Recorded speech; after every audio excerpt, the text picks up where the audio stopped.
Jefferson, KNXX, Donaldsonville, and WDGL HD2. Baton Rouge. This hour brought to you by Spencer Callahan Injury Lawyers. LA 21-12681. Offices in Baton Rouge.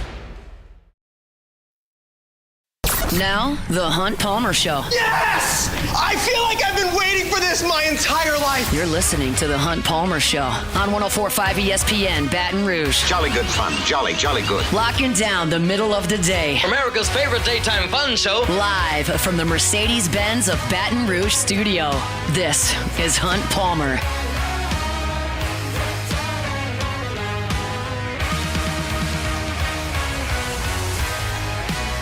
Welcome in. Hunt Palmer coming to you from the Mercedes-Benz of Baton Rouge studio downtown in the capital city on this Monday. Means we're brought to you by Gulf Coast Office Products. Hope your work week is off to a good start. Thanks for hanging out with us on 104.5 ESPN Baton Rouge. Got Jacob Beck and Cassie Spazzali back there on the ones and twos. And got a lot to cover over the next 2 hours. LSU loses to Ole Miss back on Saturday. Connor O'Gara from Saturday Down South's got a top 10 returning SEC quarterbacks list we need to pick through. We're going to start a new segment that's going to happen a couple times a month here from our friends over at Ochsner. Dr. Jeremy Burnham is going to jump aboard, talk some injuries with us at the end of this hour. Looking forward to that conversation. Mickey Loomis was on the mic. We'll talk about that at 2:15. He had a lot to say about the future of the organization and kind of what they want to do moving forward. So we'll dive into all of that. And Denton Day is going to be with us at 2:30. Talk about the college football playoff semifinals. And, of course, his Washington Commanders, who got a victory last night. That's where I want to start, so we'll start the same way we do each and every day, and that's with our Genesis opening drive. It's time for Hunt's Opening Drive, presented by Genesis of Baton Rouge. Wow, what a night last night watching some football. Jaden Daniels and the Washington Commanders get a win in Tampa 23-20, the closest of wins as they doink a field goal through at the sound of the horn and get that franchise's first playoff win in a long, long time. And it was just awesome to watch. I'm sitting there, as most of you are, pulling for Jaden Daniels and wanting him to get this thing done, on the road as a rookie. And I was a little cranky with the decision to go for it and not kick the field goal down 4 early in the fourth quarter. Of course, they didn't get that, but Baker Mayfield fumbled the ball right back, and then they had another fourth down, and I probably would have kicked that one too. I'm a fan of points. I like to score points, and Washington played with a little bit of fire, but Jaden came through with that awesome throw and put the Commanders in front. Tampa comes back down and knots things up, and then you get Jaden the football with 4 minutes to go. Okay, can you go win it, kid? And the plays that he made on that drive were just sensational. Completed a great throw to Eckler, completed a long third down as well. Then the run that he makes around right tackle to evade the defenders and to pick up that crucial first down to get them to a situation where they could bleed the clock out was just incredible. And that's the play that you see him make in college that you're just not sure if it's there in the pros. I told this story a lot, but it was certainly relevant last night. When Jaden took his first snaps at LSU in the Superdome against Florida State, that first drive when he got to running and opened it up, and I'm going, oh my gosh, like he's not like a pretty fast quarterback. Like he's got like some wide receiver type speed at the quarterback position. And that's what he showed off. And even though Tampa got into the backfield and created a disruption, the exact plan of that defense, most defensive players cannot run with him. And he made him pay, got to the corner, got the first down, and set up the game-winning field goal. I thought he played a phenomenal game last night. Obviously, Washington never punted the entire game. He's now had 3 such games where the Commanders did not punt. Now you're helped when you go for some fourth downs more so than you would have 5-10 years ago. All the analytics are telling you to do that all the time. But they never punted. That's incredible to go on the road and do that. And Jaden Daniels has essentially transformed this entire organization from a laughingstock to a real threat in the NFC. He's the guy. Yes, new ownership helps. Yes, Dan Quinn is a good coach, but Jaden is the difference. And you're starting to hear that from a lot of people around the NFL. Dan Orlovsky was on ESPN this morning, and it's a little bit of a longer bite than we generally play. It's about a minute and a half, but I just want to get his entire thoughts on what Jaden Daniels has done and what this looks like from a guy who played the position for a long time in the NFL. We don't have it. Oh, we don't. I don't have it. Okay. Ooh, that was loud in my ear too. All right. But Orlovsky, he really lauded Jaden and said basically he's the entire reason for this. And I realize that I'm not the first local radio guy to take a high-profile guy from your market and suggest that he's going to be a good professional player. But this seemed so evident to me when he was at LSU because of the way that he played the position. He played the position as a freak of an athlete who did most of his damage from right there in the pocket, being decisive, being accurate, being on time, protecting the ball. Like, there were really no flaws in his game last year, and that has translated to the NFL. I mean, we've seen high-profile college players go to the NFL and really struggle out of the gate. Peyton Manning famously really struggled out of the gate. It was bumpy for Joe Burrow out of the gate. And he got hurt at the end of his rookie year and it got cut short. But, like, it was bumpy for him as a rookie. There haven't been that many bumps in the road for Jaden all the way. And I think we've got Dan Orlovsky now. This is what he had to say about what Jaden's done. This is about Jaden Daniels. This organization was a mockery for what feels like 15 or 20 years outside of that brief little window that they had with RG3. This is about a guy, he was the second quarterback taken, and he's doing this. He should have been the first quarterback taken. This is a guy that, 6 weeks ago, Shannon, Stephen A. Molly maybe started to hit that rookie wall. If you remember that Thursday night game, I believe, versus the Eagles, when he didn't play well and he didn't look like himself, and that offensive rookie of the year conversation with him and Bo Nix, it got a little interesting. It's about a young man that everyone said, well, is he going to survive? This is a long season in the NFL. Can't go running in the NFL like you did in the SEC. Or you know what? Maybe he was as good as he was in college because he had those two ridiculous receivers. How's that working out, everybody? This is about a young man that has gone to the Commanders and totally changed the next 10 years. But it's also about a coaching staff that was cast off. Dan Quinn, not good enough. Get out of here. Cliff Kingsbury, not good enough. Get out of here. And the fact that he's doing this, and I'm not trying to disrespect anybody in this regard, but he's doing it really with a below average offensive line in Terry McLaurin. Could you imagine if Jaden Daniels had what other quarterbacks in that conference have when it comes to the perimeter players? This is about a young man that has taken advantage of the situation, and strictly because he's got all the necessary attributes of what it takes to play at that position at a high level, has us going, can Washington go to Detroit and upset the Detroit Lions? I don't know if I'm ready to pick him against the Lions just yet. Give me a few days. But it's been really exciting to watch him do this. And Orlovsky's right. Like, if you look at the skill position guys that Detroit has, you look at the skill position guys that they have in Philly, you look at really the skill position guys that they even have at San Francisco when they're healthy. You don't have that with Washington. Yeah, Eckler is a good player. Sure, Brian Robinson Jr. was a talented college player and is a pretty good player. You've got Zach Ertz, who's been in the league for a long time and has got a lot of skins on the wall. But, like, his leading receiver last night was De'Ami Brown. Like, that's not a guy that is exactly, a household name at this point, and Jaden's kind of carrying him along. And the thing that I was considering last night as this wrapped up is, and obviously Washington's going to try to go for it this year. You're right there. You're in the playoffs. But I'm talking about the future of the organization. You know that bill is going to come due for Jaden in a handful of years. They've got to do everything they can right now to make that roster as good as it can possibly be while he's on this rookie deal.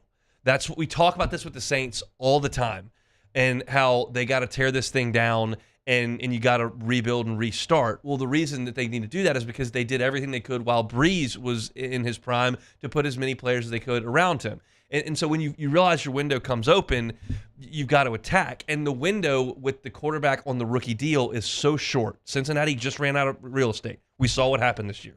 The defense was terrible. And they've still got to pay Jamar Chase. They've got Jaden on this rookie deal. They've got to go. And they're going to be an attractive free agent spot because of Jaden Daniels. Guys want to go win. Yes, the price tag is generally the most important thing, but there are other things to consider, and they want to go win. And you're talking about right now, Jaden is in the correct conference that doesn't have to deal with Lamar Jackson, and doesn't have to deal with Josh Allen, and doesn't have to deal with Patrick Mahomes, and doesn't have to deal with Joe Burrow. He's in a conference where you got to deal with Jared Goff and Jalen Hurts and Baker Mayfield, like Brock Purdy. Like, that's the conference you're in. And so Washington is set up to make this work.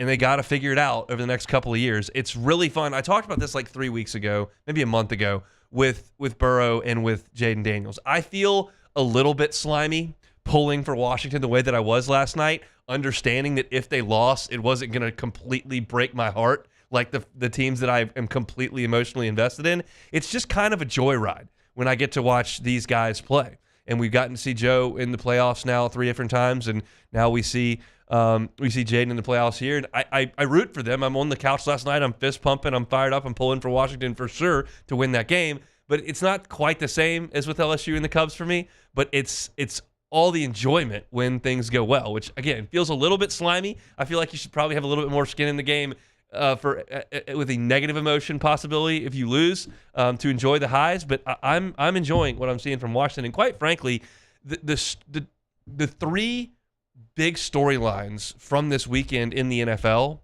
were Jaden Daniels in Washington getting that win, probably Derrick Henry in the day that he had, but then the third one might be Derek Stingley with the 2 interceptions, the first team All-Pro, picks off Justin Herbert twice, part of the 4 interceptions that he had. And obviously, you know famously that he threw 3 all year and threw 4 in the game on Saturday. But Stingley right there for 2 more. And that's obviously a 2019 Tiger, not a 2023 Tiger.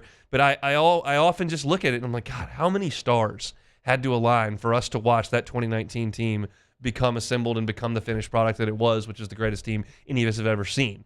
And you got another first-team All-Pro there making huge plays in the playoffs to lift his team to a win. So I thought a really, really good weekend for LSU football with some alums doing some fantastic stuff in the NFL. One more game tonight between the Vikings and the Rams, but really good wildcard weekend for LSU over the weekend. That's where I wanted to start with our Genesis opening drive. I want to remind you that every car on the lot is online at genesisofbatonrouge.com.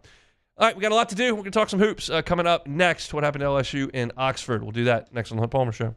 The Hunt Palmer Show. One Bath and Closets. OneBathAndClosets.com is the website. David Vaughn and his team, 30 years redesigning and remodeling bathrooms and closets. Safety is a big, big deal when you're talking about the bathroom. It can be a hazardous place, especially as folks age. If you know someone in your life that's aging, wants to stay at home, but it could be a hazardous situation in the bathroom, mitigate that the best you can. Non-slip floors, walk-in tubs, showers with benches, guardrails around slippery areas. All those things could help prevent a real bad situation.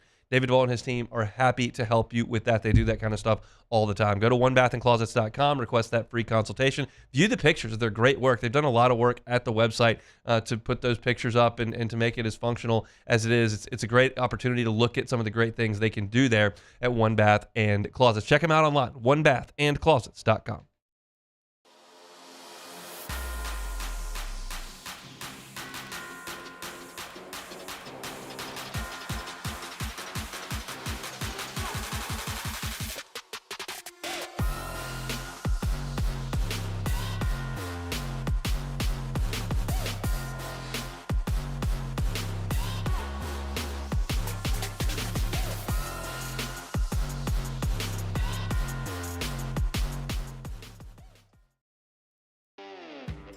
Got chores that need some extra muscle, but a large piece of equipment is overkill?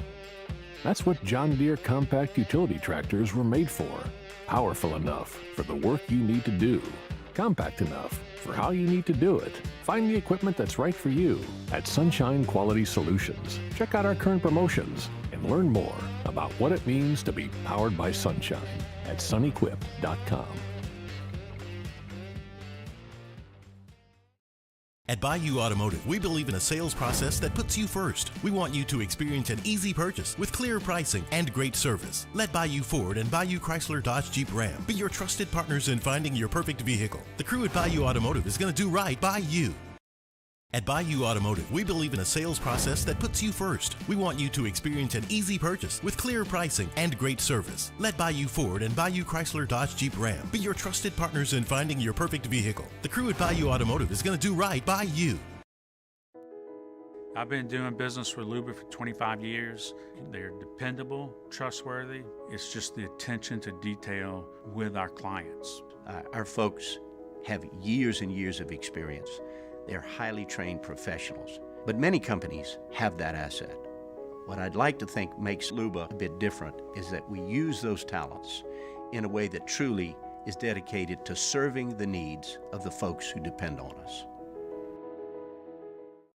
Gulf Coast Office Products is a nationally recognized Savin office equipment dealer based right here in Louisiana. Over 100 employees strong, Gulf Coast has the boots on the ground to support all vertical markets, from education, engineering, legal, and finance. With the latest in office technology, from desktop to production segment units, Gulf Coast and Savin have the perfect fit for you.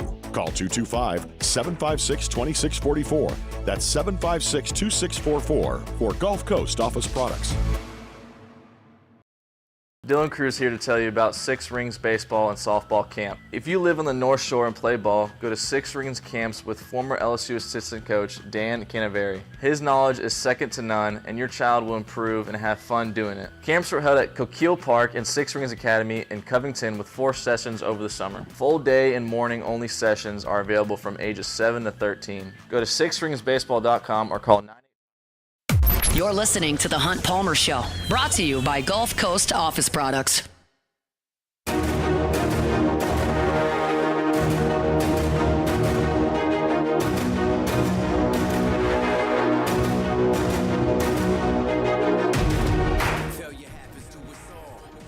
All right, LSU went to Oxford, Mississippi on Saturday afternoon and played a pretty solid first half of basketball. They were able to turn Ole Miss over a good bit. Rebels struggled to shoot some. LSU went on a 15-0 run early in the game and took the lead, only to give it right back with a 7-0 run by Ole Miss. But LSU led for 9 minutes in the first half and was right there. And then the second half came, and LSU got annihilated in the second half, lost it by 10, and that was kind of misleading because LSU threw a couple threes in late. But Ole Miss scored 49 points in the second half and beat LSU by a final score of 77-65. It was kind of the inverse of what LSU had been doing in a lot of games, which was get off to a terrible start and then try to scrap and claw back. They got off to a terrible start against Vanderbilt, got off to a terrible start against Missouri. They got off to a decent start here, and then it all went away in the second half. Ole Miss in the second half shot 61% from the floor, but I think ultimately the biggest issue for LSU in this game, well, it's two. The biggest two issues in this game were way too many turnovers, and you've only got 2 guys that can really give you anything on offense. LSU once again turned the basketball over 17 times in this game. That is just entirely too many. Ole Miss capitalized off of those. They scored 23 points off of LSU's turnovers. LSU, conversely, only scored 11 points off of 13 Ole Miss turnovers. So you're getting beat in that department, and it's really just Cam Carter and Jordan Sears. And Carter did what he could. He didn't have it going from behind the arc. He was just 2 of 9. And then Sears was 3 of 12 from the floor. And, he did have 6 assists, but he turned the ball over 4 times. Your best 2 players are your 2 guards, and those guys didn't give you enough in this game to stay with Ole Miss, because you just don't have really anybody else that can shoulder any sort of load. Damian Collins did score 14 points. He was 6 of 8 from the floor. A lot of that was around the rim with dunks. But you're not getting really anything offensively from Robert Miller. You don't get much of anything offensively from Jai Bailey. Curtis Givens is a little bit overmatched. He turned the ball over 3 times and was just 2 of 8 from the floor. Corey Chest didn't attempt a shot in his 10 minutes of play. There's just not any offense coming really from anywhere else other than those 2 guards. And for that reason, you score 65 points against a good Ole Miss team who does have a lot of balance. I told you that entering the game that they had 5 guys that were starters that were between 14 and 8 points per game. They put 5 guys in double figures, including 2 guys coming off the bench in Brakefield and Murray. So they're just a better basketball team than LSU is. And I was looking at LSU's SEC-only statistics here, and I think this kind of illustrates the issues that they've got. LSU has turned the ball over 46 times in 3 league games. They have forced 33 turnovers, so you're getting beat badly. From that perspective, we know that rebounds have been a significant issue, and they have. It wasn't as bad because Ole Miss isn't a great rebounding team, so you kept up with them on Saturday. But the offensive stuff hurts you. And then you look at Jordan Sears in 3 games, and he did not start, by the way. On Saturday, they started Curtis Givens. But Sears, through 3 SEC games, is shooting 31% from the floor, 27% from three-point range. He's turned the ball over 9 times, and he has 8 assists. That's your starting point guard, and he's not playing at a level that's going to give you a great chance to win. Cam Carter's basically being asked to do everything. He's averaging 18 a game in SEC play, but his three-point shooting has not been nearly as good in league play as it was in the pre-conference. He's 7 out of 25. That is 28% from the three-point line. He's also got 10 turnovers and just 6 assists. He's been turnover-prone as well. There's not a great answer here as to how LSU fixes some of these things. I wrote a story about it on LouisianaSports.net. I said they could take a little bit better care of the basketball. They did slow things down a little bit on Saturday, but they still turned it over far, far too often. I don't see where another offensive punch is going. I've got one idea, but I don't think it's going to help. Mike Williams played some pretty solid minutes for LSU last year as a true freshman. You had the up and down nature of Jalen Cook's year. Sometimes he's on the floor, sometimes he's off the floor. Maybe he left the team, he comes back to the team. Like, he was not really that dependable, and Trey Hannibal is not a point guard. So you had Mike Williams, the true freshman, trying to run the point at times, and he has been a man without a country on this team. He doesn't even get off the bench when they clear the benches when they were beating non-conference teams by 50. But he did shoot almost 40% from three-point range in league play last year, and he wasn't a turnover machine last year. So I don't understand really why he doesn't play at all. They put him in for 3 minutes at the end of the game, which was a blowout on Saturday, and he went 2 of 3 from the floor. He made a three-pointer. He knocked down 2 free throws. I would probably put him in the game a little bit more. I don't know what you have to lose. You're losing every SEC game by double figures. You haven't even played the best teams in the league just yet, although Ole Miss is a ranked team. I don't understand why he would not get more playing time. I know that there have been some issues. He stepped away from the team for some personal reasons. I know that he turned the ball over a lot early in the season. He did not shoot the ball well early in the season. But at this point, like, how much worse could it get if you're LSU? I would probably throw him in there a little bit and just see if there's any offense that he can give you outside of Cam Carter, because right now you're just looking for almost anybody that can do almost anything on the floor. Beck, I see you kind of positioning like you've got something to say there. What are your thoughts on this? Yeah, I agree, and it just seems like after a good showing in the non-conference from Victorious Miller that he's just not quite ready for this. He played 17 minutes, 0 for 2. Had a turnover. He's 1 for 6 from the floor in SEC play. He's got 8 fouls and 5 turnovers with 1 assist. Yeah, they're just not getting much out of him. He's not ready. Yeah, so I agree with you. What more do you need to see before you decide to, all right, what we're doing is not working, so let's try something differently. And to something else that LSU continues to do is the pace that they keep trying to push. LSU had 9 fast break points. Ole Miss had 20. So you're not getting anything out of trying to push the pace. So, usually when you have a team that has less talent, you're going to try to slow the pace down so that you can limit the other team's possessions. LSU is not doing that. They're giving the other team more possessions, and the other team is still shooting usually more shots. LSU actually had more shots this game, probably because of the end of the game where LSU was just jacking up a lot of threes, but that's still a big problem, and that's something you can change. And Ole Miss outshots from the free throw line 19-10. Yeah. So there's your disparity right there. This is what's the kind of sobering part about this game on Saturday. I've watched a little bit of Ole Miss this year. I know kind of what the identity of their team is, and certainly know what Chris Beard's background is. This is about as poorly as Ole Miss can play. They came out in the first half and couldn't throw it in the ocean. Their leading scorer, Sean Padula, who's averaging about 15 a game for him, went 1 of 7 from three-point range. He's a 42% three-point shooter. He went 1 for 7 from three-point range. You beat them on the glass and beat them in second chance points to the tune of 17-5, and you still lost by 12. Like, Ole Miss started slowly. Their best shooter couldn't throw it in the ocean. You won the glass. And, by the way, Ole Miss turns the ball over. They led the nation in turnovers committed. They committed about 9 a game. You turned them over 13 times, and you still lost the game by 12. Like, I can't. It's hard for me to point to a statistical category where Ole Miss could have been much worse. Yeah, they shot it really well in the second half, but that's after they shot it really, really poorly in the first half. So you had a team that played their C game and beat you by 12 points. Now, Ole Miss is a ranked team. It was on the road, and I didn't expect LSU to go up there and win.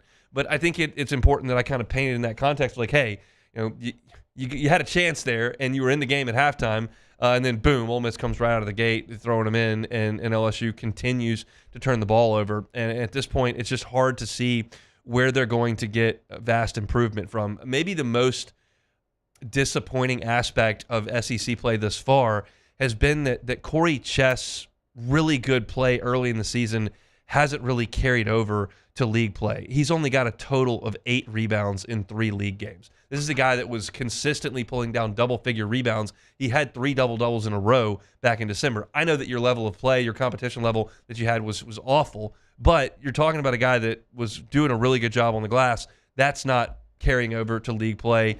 But again, that's also another guy. It's a freshman, and it's gonna take some time for him to get adjusted to the speed of this game. Just with Victorious Miller as well. And I keep saying this and I keep doing it, so I guess I'm going to have to either practice what I preach or just shut up. But I don't want to do a state of the program on every loss. But it's, again, when I'm trying to analyze this team and then try to analyze the program moving forward, you just can't do it with any degree of certainty that anybody's going to be on the team. So it's like, yeah, Victorious Miller and Corey Chest, they've got a lot of growth to do in purple and gold. Curtis Givens, a lot of growth to do in purple. Well, I don't know that. I just know that they're on this team, and they're not giving you a ton as freshmen. And it's hurting them badly, in my opinion, that 3 guys who played heavy minutes last year, who are back on this team and not producing at all. Jalen Reed tore his ACL and is out. Tyrell Ward left the team. And then Michael Williams doesn't play. And that's 3 guys who were playing a lot last year who have come into this team and not helped at all. And because of that, you're dealing with a lot of freshmen on the floor. I mean, in this game, Curtis Givens started, Corey Chest started. You bring Victorious Miller off the bench for 17 minutes. I realize that Sears didn't start. He did play 35 minutes, but you're relying on some young players, and then the older guys are not necessarily shaping up. So you look at this game that they'll play tomorrow against Arkansas,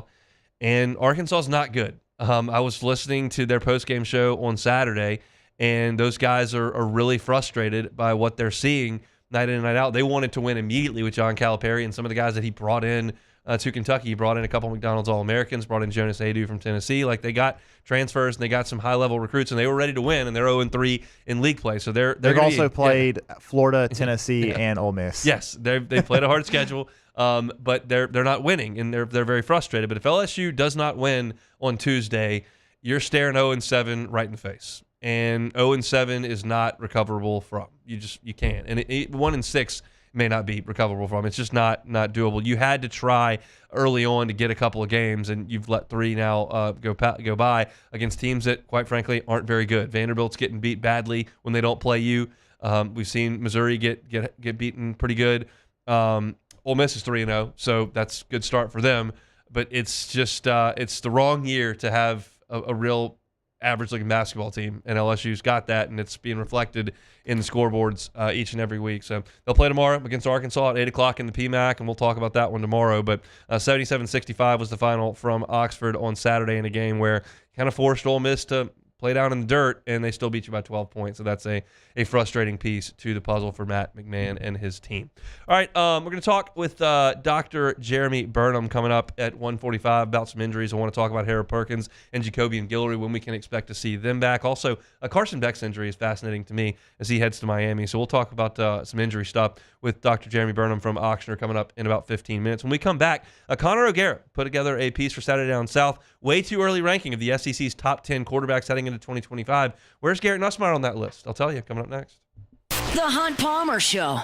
Audio Video Security Solutions, avssla.com is the website. Spring is going to show up here pretty quickly. I know it's real cold right now, not real pleasant to go outside right now, but that time is coming. I always think about T-Bob saying how he loves to listen to LSU baseball outside in the springtime. If that's you like to spend some time outside, crawfish boils, whatever, and you want to have LSU baseball on in the television, or whether it's the surround sound as well, let Audio Video Security Solutions wire your outdoor area. If it's an outdoor kitchen, if it's a pool, just the backyard like me. They've got us hooked up out there, and you got some great speakers. I can listen to our station. I can listen to live games. I can listen to music, and it's all with the touch of a button right there on my cell phone, thanks to the folks at Audio Video Security Solutions. And as I tell you all the time, after the installation, the customer service has just been phenomenal. Check out some of the great things they can do for you at avssla.com, or follow them on Instagram, avss_BR. It's Mitchell Fisher and the team at Audio Video Security Solutions,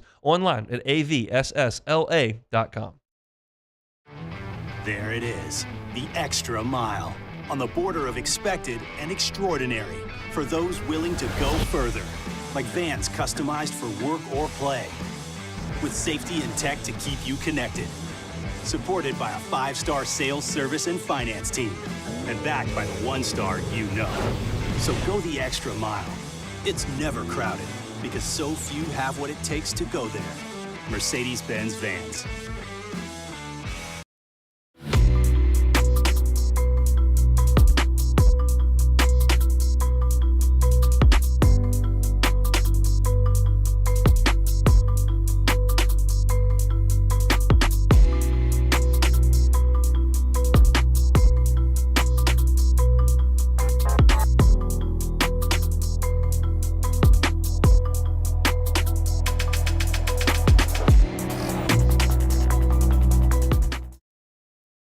At Ochsner, we know healing is a team sport. That's why we've partnered with world-renowned orthopedic surgeon Dr. James Andrews to create the Ochsner Andrews Orthopedics and Sports Medicine Institute. Whether you're a professional athlete or a weekend warrior, our team of specialists are dedicated to getting you back in the game. So whatever your reasons are for reaching your personal best, we've only got one: you. Ochsner Andrews Institute. Long live you.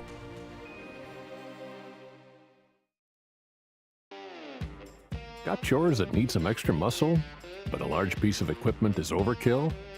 That's what John Deere compact utility tractors were made for. Powerful enough for the work you need to do. Compact enough for how you need to do it. Find the equipment that's right for you at Sunshine Quality Solutions. Check out our current promotions and learn more about what it means to be powered by sunshine at sunequip.com.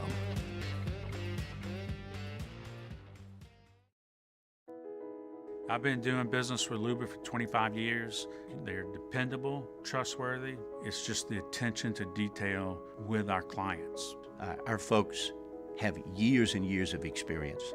They're highly trained professionals, but many companies have that asset. What I'd like to think makes Luba a bit different is that we use those talents in a way that truly is dedicated to serving the needs of the folks who depend on us. Gulf Coast Office Products is a nationally recognized Savin office equipment dealer based right here in Louisiana. Over 100 employees strong, Gulf Coast has the boots on the ground to support all vertical markets, from education, engineering, legal, and finance. With the latest in office technology, from desktop to production segment units, Gulf Coast and Savin have the perfect fit for you. Call 225-756-2644. That's 756. This is the Hunt Palmer Show, brought to you by Gulf Coast Office Products.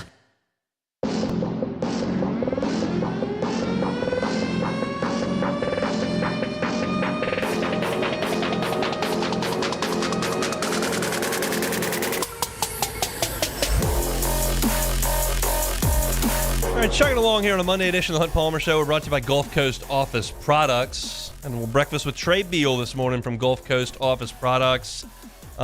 They had an awesome year in 2024. Very much looking forward to a big 2025 over there at Gulf Coast. And he wanted me to let y'all know, if you're young and would like to get into sales, they're always looking for new salespeople over there at Gulf Coast Office Products.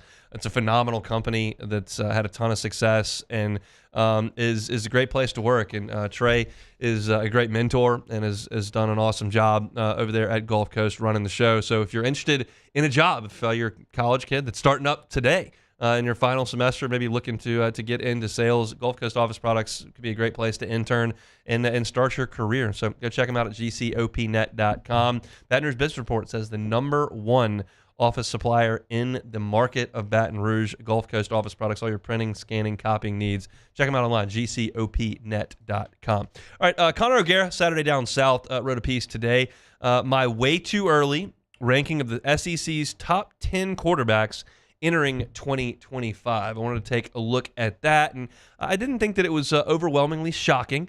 He starts the list with Taylon Green at number 10. He did slide Gunnar Stockton in there at number 9 based on really just one outing there for Stockton. Austin Simmons is going to be Ole Miss's new quarterback. He's got him at number 8. I wanted to read into that piece. He said, look, the Georgia drive, and Simmons did play a drive against the Bulldogs and went right down the field and scored a touchdown. He said, what Simmons did in rare relief work of Jackson Dart deserves to be remembered in what was easily the biggest win of Lane Kiffin's career. When the Southpaw led Ole Miss on that scoring drive, he showed a glimpse of what the future could be, although in confirming why he he beat out Walker Howard for the backup job, which was significant preseason development after the LSU transferred, was billed as the quarterback of the future in Oxford. Simmons' poise could be the difference in making 2025 not feel like a rebuilding year for Ole Miss. So that's going to be a new face there. He's got him at number 8. Marcel Reed, he's got at 7. Nico Iamaleava in there at 6. I haven't gotten to Garrett Nussmeier yet. Eventually we will, but not at 5. That's where Diego Pavia comes in. Arch Manning at Texas is number 4. I think that's pretty high praise for Arch there. Lenora Sellers comes in at number 3. I'm curious to see what the preseason thoughts are on Sellers. I did not think he played all that well against LSU back in September, and then by the end of the season, he was really, really productive and obviously made some huge plays in that game against Clemson, so he's got him at number 3. DJ Lagway from Florida at number 2, and the number 1 quarterback entering the 2025 season in the SEC, according to Connor O'Gara, is Garrett Nussmeier. I'll read you from the piece. It said, if there's one SEC quarterback that I need to just pick apart a defense for 60 minutes, I'm picking Nussmeier, period. We'll see if Lagway, Sellers, and Manning develop into better passers, but for now, Nussmeier owns that title. Even if it means he can throw an occasional interception, 1 interception every 44 attempts isn't the end of the world when you can make NFL throws like Nussmeier can. I love that even after a forgettable performance for most of the game against Ole Miss, he still found answers late. That's the mark of a true gunslinger. Nussmeier is the SEC's best quarterback, and there aren't 5 better returning quarterbacks in the country. That's coming from an impartial source there at Saturday Down South. The Garrett Nussmeier is one of the top 5 quarterbacks in the country and the best returning quarterback in the SEC. I know there are a lot of people that just don't like the style of play, don't like the turnovers, don't like the inability to really hurt teams on the ground. And I get it. But I also think that you've got to consider the entire package. And when you look at what Garrett Nussmeier did in his first year, this year, I would consider it a success. Was it perfect? No. Was he the first team all-league quarterback? No. Did LSU win enough games? No. Did he win the Heisman Trophy? No. Was it a solid season? Yeah. And there were really high highs. Consider, I know that he made a huge mistake in the South Carolina game, but he also came back late in that game and set up the game-winning score with a ridiculous throw on a 3rd down on an over route. And I think it was Kyron Lacey that caught it near the left sideline. He, against good defenses like Ole Miss and South Carolina, he made crucial late-game throws. I think he's only going to get better. I wish he ran a little bit faster. That is an aspect of the quarterback position that wasn't really that important 20 years ago that now most teams have. Or even just be more willing to. Yeah, and that's my guy Big Fave's biggest thing. He's like, well, I just need him to tuck it and run for 100 yards. Like, Fave, I don't think he's going to get 100, but he can pick up a couple 3rd downs every Saturday. And that's something that he's got to look at. And look, we've talked to Garrett about that in the midweek media sessions. He has said, I know that I need to run more. It's just not something I've ever really relied on. He's sat back and thrown the ball his entire quarterbacking life. And I think he will be a little bit more willing to run next year. We saw Jaden Daniels make that progression in his 5th year. I'm not talking about to the Heisman Trophy. I'm talking about being willing to take more shots. That was the big knock on Jaden all the offseason leading into 2023. This quarterback will not take chances. He tucks the ball. He holds it too long. He runs too much. He's too cautious. And he worked his way out of that. And I think Garrett Nussmeier has to work on 2 decision-making skills. One is the interceptions when he's missing reads. The other is when to tuck it and go. And I think it's reasonable to expect over the course of an offseason, when you've got the kind of football acumen that Garrett does, that he's going to develop. I really believe that. And I think that there are, a lot of LSU fans that aren't completely sold. But again, there were probably a lot of LSU fans that weren't completely sold on Jaden Daniels because of the things that I just laid out entering 2023, and he went nuts. I'm completely comfortable with where LSU is at quarterback, and you're looking at a non-biased, guy that covers the league, and he thinks that Garrett Nussmeier is the best. If you're an LSU fan that's not wild about Nussmeier, just consider to yourself, would you take Nico over him? Would you take Lenora Sellers over him? Maybe the answer is yes to some people. I'm not there.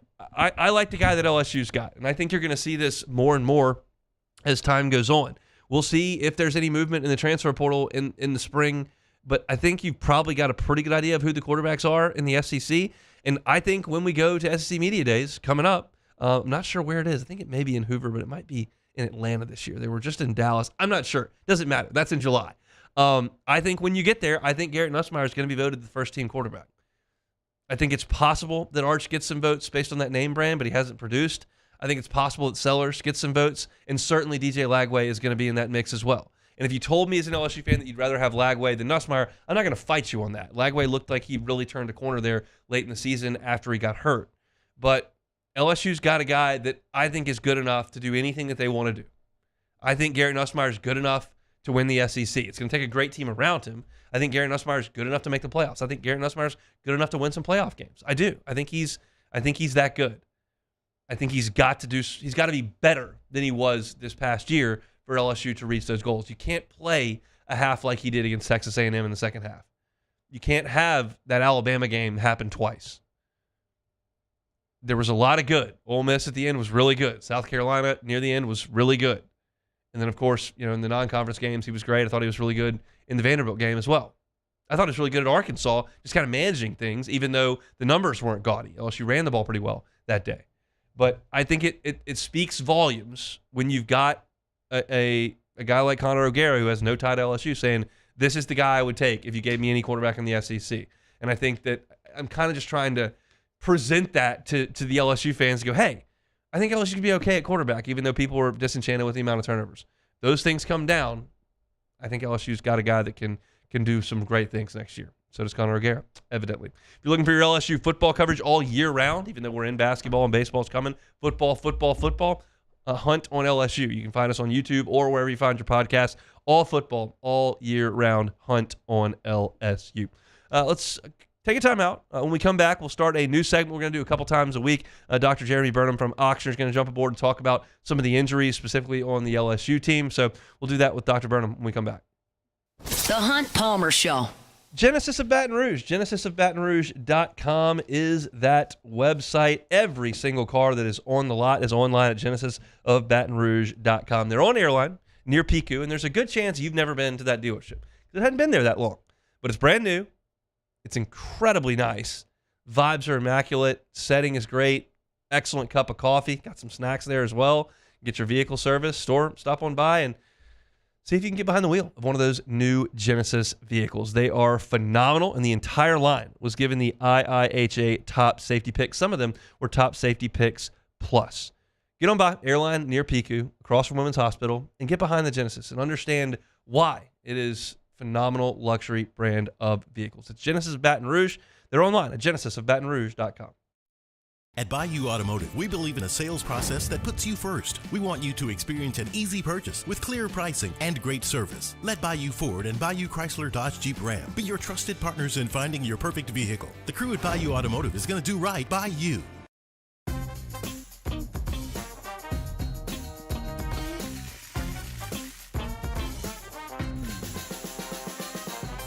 The best kept secret in town is out. Discover Tallulah at the Renaissance Hotel on Bluebonnet. The Windsor Senior Living Community in Mandeville, Louisiana is a beautiful, vibrant apartment community geared toward seniors. They are nestled right in the heart of Mandeville, where seniors live a more carefree lifestyle in spacious apartments with the peace of mind that comes from having a little extra help. Call the Windsor at 985-624-8040 to schedule a lunch and tour. Come see how the Windsor can be your passport to peace of mind. Dylan Cruz here to tell you about Six Rings Baseball and Softball Camp. If you live on the North Shore and play ball, go to Six Rings Camps with former LSU assistant coach Dan Canaveri. His knowledge is second to none, and your child will improve and have fun doing it. Camps were held at Coquille Park and Six Rings Academy in Covington with 4 sessions over the summer. Full day and morning only sessions are available from ages 7 to 13. Go to sixringsbaseball.com or call 985-206-9096. Learn the game to love the game. BRAC teamed up to reimagine your parks, and you imagined big. With your help, we went to work, creating 12 beautiful community parks across the parish. A family-sized water park, miles and miles of trails, and parks just for your dogs. There are more places to splash, to explore, to run wild, and even soar. You imagined, we delivered. Gold. BRAC, your #1 park system in the nation. Jerry and Benny Payne began Central Plumbing Company out of their driveway in Tanglewood subdivision. 50 years later and 4 generations down the road, we continue to serve Baton Rouge and the surrounding areas for all of their plumbing needs. Residential, commercial, industrial, or hospitality, Central Plumbing is here 24/7, 365. We want to thank our customers, family, and friends for 50 years of success. And looking forward to 50 more. At Ochsner, we know healing is a team sport. That's why we've partnered with world-renowned orthopedic surgeon Dr. James Andrews to create the Ochsner Andrews Orthopedics and Sports Medicine Institute. Whether you're a professional athlete or a weekend warrior, our team of specialists are dedicated to getting you back in the game. So whatever your reasons are for reaching your personal best, we've only got one: you. You're listening to The Hunt Palmer Show, brought to you by Gulf Coast Office Products.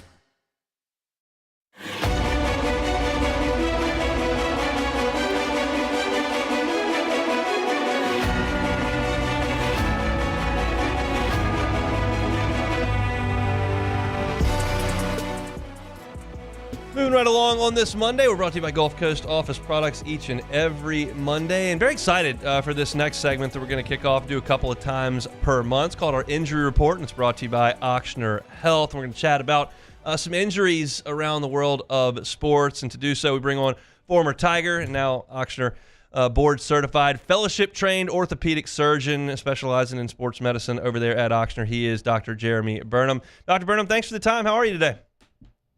Hey, I'm doing great, Hunt. How are you? Doing quite well. Excited to get this rolling. I wanted to talk a little LSU football here with you. Just get a sense of what we can expect from a couple of guys that LSU hopes to get back on the field next year. Certainly the first of those would be Harold Perkins Jr., who announced he is going to come back to LSU for a 4th season. Unfortunately went down in that UCLA game with a torn ACL, something that you see a lot of. But what can Harold expect, I guess, over the next 6-7 months as LSU gets ready to play in 2025?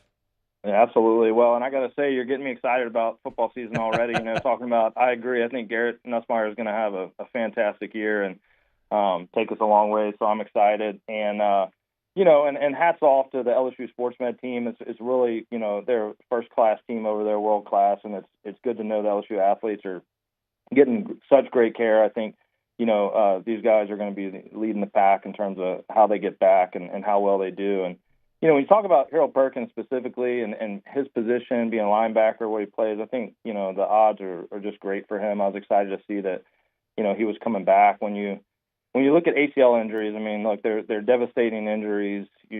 Some injuries, you're talking about a 6 to 8 week process getting back to sports. ACLs are completely different. It's really more of a 9 to 12 month deal. In the NFL, it's 11 months on average. And so, I think we hear a lot about ACLs a lot. I think people probably don't realize what goes into getting back and being able to get back on the play. But really a great success rate with modern ACL surgery. I mean, you're looking at probably 90% of linebackers at high-level sports, high-level football, get back and play football again. And, I think young age is helpful for him. He's a tremendous athlete. He's got a great team around him. And I think the timing was favorable, when he got injured. I believe it was in September, and so that's completely consistent with being able to get back and really having a great season next year. Reasonable to suggest that somebody like that could be up and running full speed for conditioning and whatnot. I don't expect that Harold Perkins is going to do a lot in the spring, to be quite frank. He's a 4th-year player. They don't need him out there in spring football. But for conditioning in the summer, you would imagine most often that guys would be able to participate fully? Yeah, so it goes in different phases when you have an ACL injury. So you have the surgery, which is obviously towards the front end of that. And then you really, those first few months, you really working a lot on range of motion and kind of trying to get back some of your basic leg strength, your quad strength, your hamstrings, your hips. And so getting the motion and waking the muscles back up is important. Most people are going to start doing some straightforward running around 3 months after an ACL surgery. Jogging and maybe suboptimal or submaximal exertion. Usually around the 4, 5, 6 month mark, you're going to start doing some change of direction, cutting, and things like that. So, I think it just depends. Everybody's rehab course is unique, and every athlete's an individual. But I would imagine that he's probably hitting those milestones really well. And I think, like I said, you're really looking at a 9 to 12 month timeline probably to be fully optimal, which is great for the season. But I'd imagine he's doing a lot of work and will be progressing well this spring. I don't know how much they would have him out there doing stuff with the team. I guess it would just depend on the individual scenario. Sure. One of the biggest losses for LSU this year was Jacoby and Guillory. He's also decided that he's going to come back for a sixth season in college. He had the Achilles injury that was also in September. That's a big man. What can you tell us about that process? Yeah, so Achilles tears are tough, and I think you see them kind of in all sports and different, ranges of life and different age. I think it's tough for anybody to come back. And there's not a lot that's been publicly out there about his injury, and certainly I don't have firsthand knowledge, but I think the fact that, he's young, he's athletic is very, very hopeful for him. The defensive line position, you need a lot of explosiveness, you need a lot of push off, and so, with the Achilles injury and getting fixed surgically most of the time, once again, it's a situation that you're talking about quite a bit of rehab. If you look, there's some data from the NFL, and it showed that 100% of people in the NFL that they tracked in a similar position, that they got back to football. So I think that's encouraging. And then there was an average. They actually looked and saw how many games did they play in the NFL after they had an Achilles injury. And on average, they played 25 more games, which, I think if you look at the span of the average career in the NFL, I think that's positive and that's encouraging. So I think, with him having a great team out there, having an injury that was earlier in the season instead of later, I think that there are great chances for him and would expect him to do great. Chatting with Dr. Jeremy Burdham from Ochsner Health, our injury report. We do this every couple of weeks on Mondays. Interesting story I found nationally. Carson Beck, Georgia quarterback, tears his UCL in the SEC championship game and decides not to go to the NFL draft. He's going to go now to Miami, and the rumors are he's going to get a nice chunk of change to do that. When I think torn UCL, I think pitcher, and I think a guy's going to be out for a year. It doesn't appear that that's the same case for a quarterback. What can you tell us about the differences between a pitcher and now a quarterback that could be ready to play football next season? Yeah, no, that's a great question. So, these UCL injuries that we see in football are certainly different than what we see in baseball most of the time. Now, if there's any position that would be similar to what we see with a baseball pitcher, it would be a quarterback. And, you have to imagine that he had a very similar injury mechanism. But there have been a lot of, good studies that have kind of looked at return to play timelines between quarterbacks and baseball players. The thing you got to know about a quarterback is that, a quarterback is making less throws. So even though the football is heavier and there's probably more force going across the elbow with the football, they're making less throws in a game. So maybe 30 to 40 throws in a game. Whereas, a Major League Baseball pitcher is pitching 100-plus pitches sometimes. And so there's more repetitive stress that happens both in practice and game scenario for a baseball athlete than for a quarterback. The other thing is when you're playing quarterback, you have more varied throwing angles. So everybody's kind of got their arm slot, but it's variable depending on where you're throwing it in the field, what direction you're facing, all these different things. And that's good for elbow recovery because you're not doing the same thing over and over and over again. And when you're pitching a baseball, it's pretty much the same arm slot and the same exact motion every time. So actually, quarterbacks get back quite a bit quicker. Most of the data we have comes from the NFL. Once again, 9 to 10 months is kind of the average after a UCL injury, whereas in baseball, it's usually 12 to 15 months. And so I think he's got a favorable prognosis, but it doesn't mean it's going to be automatic. If he were not a quarterback, if he were in a different position, it'd be even more favorable, but certainly in a quarterback, you need to make sure that he's all the way there, but he's got a good chance of coming back based on what the stats tell us. That's interesting. And lastly, you got about 2 minutes here. I know you'll have a big day coming up on Thursday at Ochsner with a brand new facility. What can you tell us?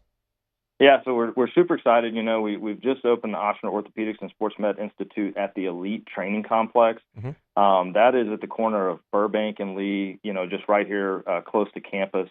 It's really a special facility. We're really focusing on the continuum of care for anyone involved in sports. And certainly there are things here that, I think appeal to professional athletes, but also weekend warriors and active people from all walks of life.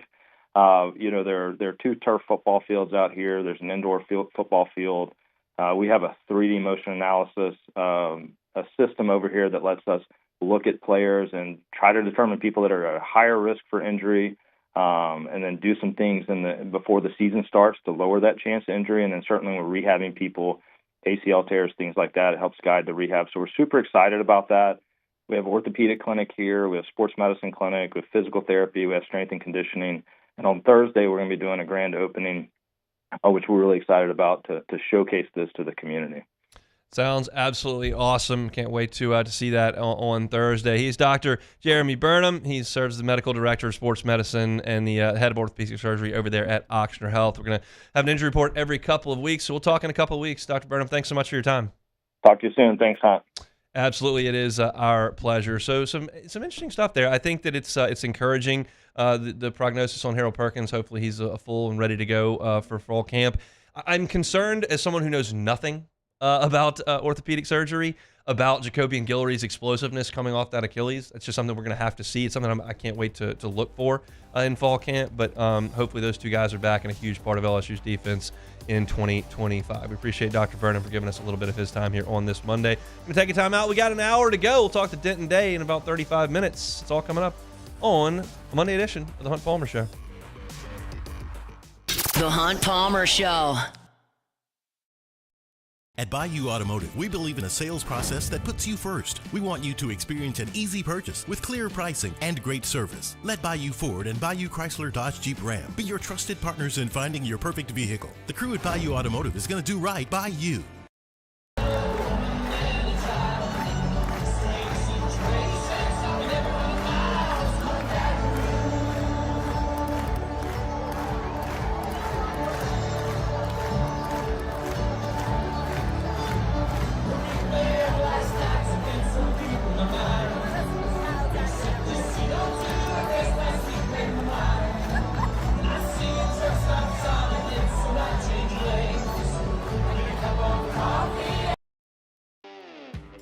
Got chores that need some extra muscle, but a large piece of equipment is overkill? That's what John Deere compact utility tractors were made for. Powerful enough for the work you need to do. Compact enough for how you need to do it. Find the equipment that's right for you at Sunshine Quality Solutions. Check out our current promotions and learn more about what it means to be powered by sunshine at sunequip.com.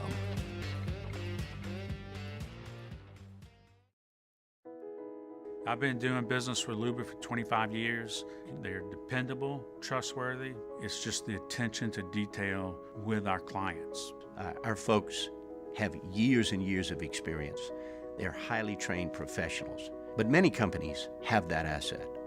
What I'd like to think makes Luba a bit different is that we use those talents in a way that truly is dedicated to serving the needs of the folks who depend on us.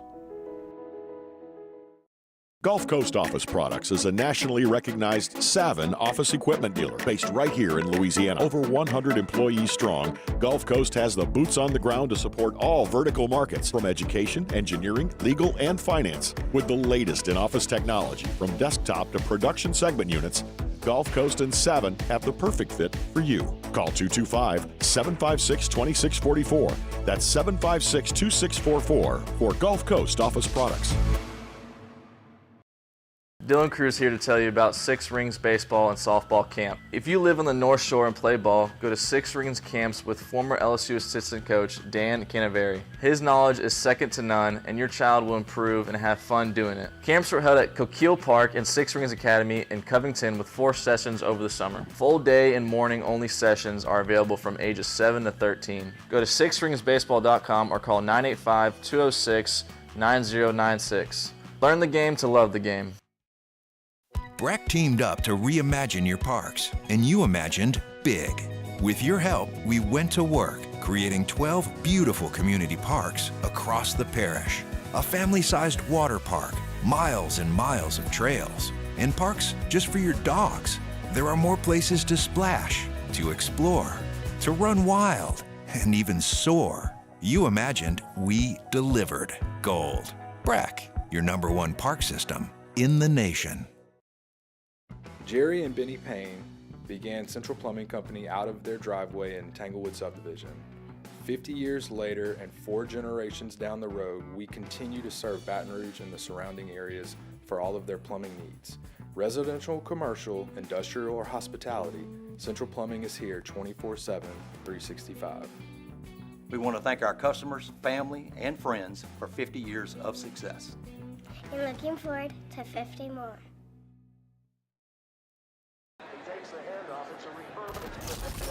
When you can't rely on technology, you can rely on Mountain Cold Refreshment. Dave's back on. Coors Light. Choose chill.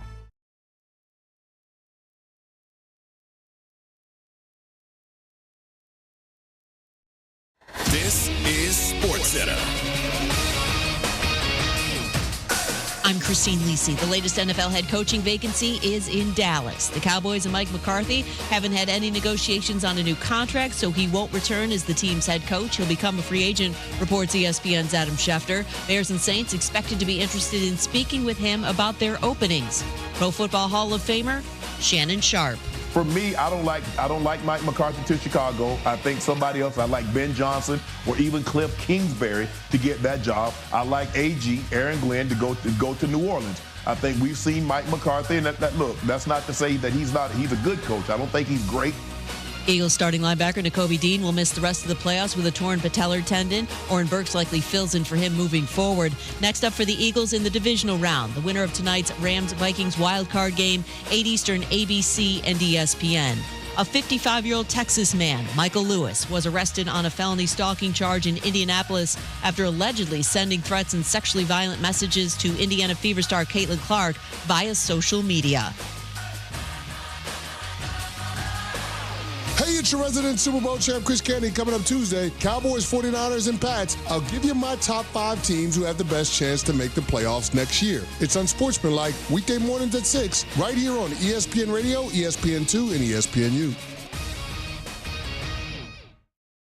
Now, the Hunt Palmer Show. Yes! I feel like I've been waiting for this my entire life. You're listening to the Hunt Palmer Show on 104.5 ESPN Baton Rouge. Jolly good fun. Jolly good. Locking down the middle of the day. America's favorite daytime fun show. Live from the Mercedes-Benz of Baton Rouge studio. This is Hunt Palmer.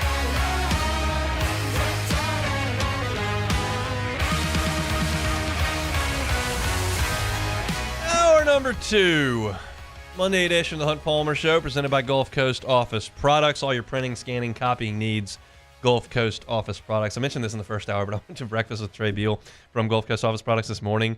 That guy knows a lot about printers, copiers, and scanners. Like a lot. No matter what vertical market you're in, Gulf Coast Office Product has clients in that industry. They know the needs. You may not know the needs. He was talking about some PDF feature that one of the copiers has that people aren't aware of that makes PDFs available to be opened for decades to come.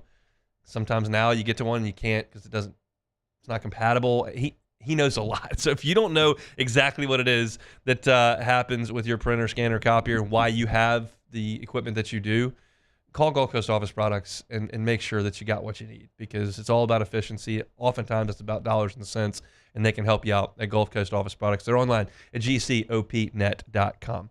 Mickey Loomis spoke with the local media today down in New Orleans, and he did so for a very, very long time, addressed a lot of different situations. Certainly the firing of Dennis Allen came up. Certainly the coaching search came up. And the future of the organization was something that he talked about a lot. And we're going to go through a lot of this sound because I think while not all of it inspires a ton of confidence, quite frankly, I think it's interesting to hear what he has to say.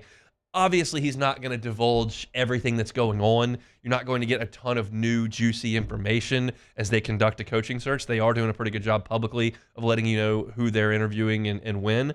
But I thought that some of the answers were interesting. He gave an opening statement about this head coaching search that's now been going on for a week. Look, we're in the middle of this coaching search that's been consuming all of our time for the last week and a half or so, and I don't have a lot of comments on it. I'm not going to talk about any individual candidates. We're early in that process. We've had a few Zoom interviews, and we'll have a few more. But so one of the things that's a result of that is that we haven't spent a lot of time reflecting upon the last season. We haven't gone through our player evaluations yet. So I know you're going to have a lot of questions, some of which I can't really answer. So that's kind of, he set the stage, going, all right, I'm not going to tell you everything, but we're taking our time with this and we're making it happen. But the question was about, like, okay, who's involved with this? Who's calling these shots? Look, we've got most of our football people in it. Michael Parrington, Jeff, myself, Kai, Dave Ziegler and Randy are also involved. You know, the former general managers, they have a lot of experience in our league. And so it's really that group of people that are going through, the details and the process with me. And you understand who some of those names, like Kai Harley, I don't think is going to be super involved in picking the coach. He's the finances guy. He's the guy that makes those decisions there. You certainly got Dave Ireland, who's in charge of a lot of the drafting. But you've also, as he mentioned, got a couple of names that I thought were interesting. You're talking about Dave Ziegler, who's a personnel advisor that was hired to help with the draft in 2024. He's been he started his career as a scout with the Broncos. He's worked with the Patriots. He's been the GM of the Las Vegas Raiders. Like, he's involved. You've got Miller as well is involved. Like, and so the question is, like, what are those two guys doing, and how are they helping you, considering that they've had that job, they've been in that seat before? Look, they're talented, experienced people. You know, Dave was with New England for a good period of time, and then with the Raiders for a shorter period of time. He's got a lot of experience. Comes from a different line, I guess, is the right way to describe it, than the rest of us. Randy, you guys know that I've known him for a long, long time. He's had experience, and look, they're doing all kinds of things for us, and I really value their viewpoint. That's all about, like, what resources the Saints sort of are putting into getting a new coach. But there's the second part of this is that there's a future of the franchise with that coach that involves a roster that, by my estimation, is one of the worst in the NFL in terms of talent level, cost, and age. You're old, you don't have any Pro Bowlers, not even close to having all pros, and you're $70 million over the cap now, with Ramchick going down closer to $50 million over the cap. But I mean, when you consider that situation, no Pro Bowlers, $50 million over the cap, and old, like, that's not good. So the question was asked to Mickey Loomis, like, what do you think of the state of this roster moving into 2025? That's part of what we haven't done yet, is really look back and evaluate where we're at from a personnel standpoint. Obviously, this was a tough season, not what we expected. What jumps out is the amount of injuries, and we've got to do a deep dive into that. Are there things that are preventable? Are there things that we missed in the evaluation process, for example? So all that is work that needs to be done. Rebuild, it means different things to different people. I think that you can turn around a season pretty quickly in the NFL. We've seen it with other teams, and there's a lot of good things on our roster, and there's some things that we need to adjust and fill in. Part of that is going to be the viewpoint and the vision that the new head coach has. I'm just not sure that I can get on board with there's a lot of really good things about our roster. I understand that Mickey Loomis cannot get to the podium and say, yeah, we're terrible. Like, we won 5 games, we got a bunch of guys on this team that can't play, and it's a disaster. Like, that's not realistic. I think it's what some fans would like to hear him say. You can't do that. But I'm curious how much truth is in that comment that I like a lot of things about our roster. Then the question was, there's a follow-up. It's like, is there more change needed than you initially thought? I'm positive. I'm glass half full at all times. I see a lot of things. Even in a 5-12 season, I see a lot of things that were positive that we can build on. So I'm on the side of, man, this thing can go the other direction pretty quickly. I just don't know. I could try to come up with the big positives. You got a couple of young tackles that played okay. Like, that's okay. You used the tight end pretty well late in the season. Foster Moreau and Juwan Johnson had some catches. Brian Brzee rushes the passer well. I don't know if he's a great run defender, but he can get back there and sack the quarterback from the interior, which is hard to find. I don't have a lot. You had a nice year for your field goal kicker. I thought that you had a pretty good year from Blake Grupe. That's kind of where I am on, like, the really good things about the Saints at this point. There's not very much to grab onto there. So he mentioned at the end of that bite a new coach having the same vision, and I'm curious. what that exactly means. Because it sounds to me on the outside that he's looking for somebody to come in and do things the Saints way. I want somebody to come in and shake up the way the Saints do things. And so the question was asked, does a new coach have to have the same vision that you have at the top of the organization?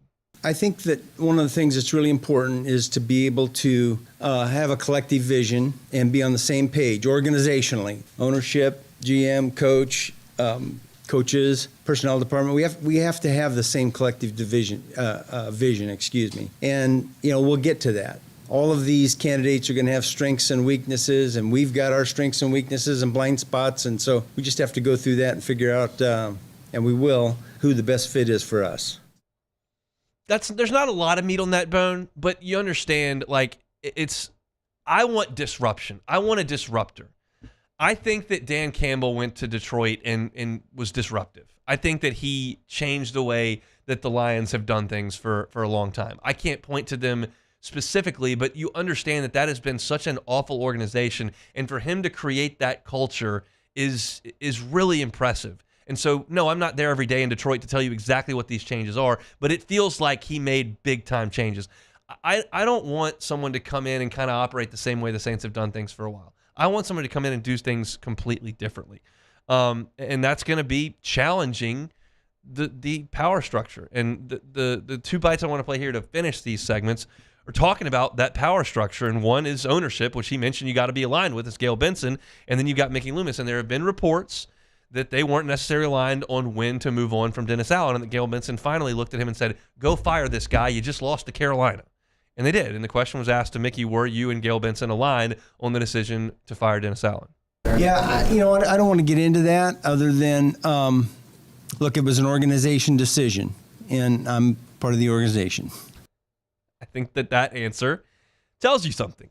Now, I'm editorializing here, which you can do on a talk show, but I think it's evident there that no, because it would be easy to say, yes, we were aligned. It was time to change direction. It was disappointing. We have a great relationship with Dennis. We wish him well in the future and thank him for all the things that he did, but it was time. He didn't say that. He said, well, it's an organization decision, and I'm part of the organization. So to me, I'm reading into that no, he didn't think it was time, and that is really troubling. And now the question has to be asked, do you regret standing behind Dennis Allen as long as you did? No, I don't regret any of it. Dennis Allen's a really good football coach. Yeah, so I don't regret any of that. And I think that's fine. I think that Dennis Allen is a really good football coach, if you use it in that term. I think he's a really good defensive coordinator. I think we have a lot of evidence to suggest he's not a good head coach. And the injuries will always be part of the story. But I don't think they're the whole story. And you heard earlier in that bite that he kind of felt like he saw a rash of injuries and they got to do something about that. But I think that there's more than just injuries, because I think that the culture in the locker room that fractured is on the head coach. I think that the defense underperforming this year is on the head coach. I think the decision to elevate Pete Carmichael last year was on the head coach. And I don't think that any of that was any good. And so I think that Dennis Allen's got strengths. I don't think he's a great head coach. And I think that Mickey appearing or giving the appearances that he still stood behind him and wanted to keep him around is troubling at best. There's still much more to chat about with Mickey Loomis's sound. So let's take a time out. There are more that I want to get to, including I got a text from someone who was in that room. I'll just keep it at that said that Loomis didn't know what draft pick the Saints have. I found that to be kind of funny. It's not that big a deal if you're the 8th pick or the 9th pick. I'm sure they'll figure that out by the time the draft comes around. But it is humorous to me that everybody kind of knows where the Saints pick, and the general manager wasn't quite aware of where that was. But there's more sound that I want to get to, so we'll take a time out. We'll come back with some more of that. Denton Day will join us at 2:30 to talk a little bit about the Commanders and the college football semifinals and the final to come. That's all coming up on this Monday edition of the Hunt Palmer Show. The Hunt Palmer Show. Highland Insurance Group, HighlandIG.com. Look, there obviously is just a tragedy going on out in Southern California right now with these wildfires. And there are billions and billions in losses. They're going to have to be covered by insurance, and that may impact premiums all over the country. If you are a little nervous about that and want to make sure that you're being taken care of properly, the Highland Insurance Group is a call that you need to make. And once again, I want to tell you, they're not a magic bullet. They're not here to cut 18% off your property premium. That's not realistic. But they are an independent broker. They've got access to dozens of markets, and they can shop your insurance around and make sure that it's in the right place with the right coverage at the right price. Insurance is a volatile game, and they understand that at the Highland Insurance Group, and they want to help you out. Jonathan Carbo is fantastic to work with. He's been a great partner of our show here, and he's a true pro on the insurance side of things. Give him a call and trust him to get your business or your personal insurance correctly handled. It's the Highland Insurance Group. You can find them online at highlandig.com. They're right here in Baton Rouge. Highland Insurance Group, highlandig.com. Family owned and community driven. Service Chevrolet Cadillac, a legacy you can trust since 1972.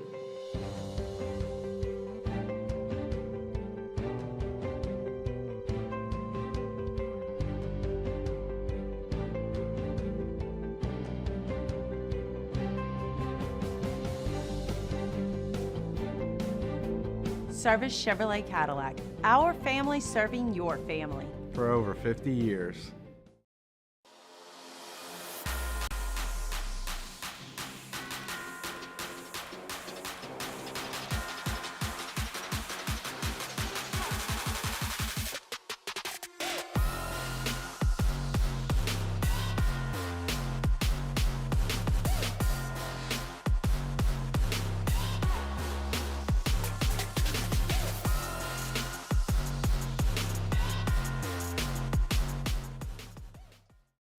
At Ochsner, we know healing is a team sport.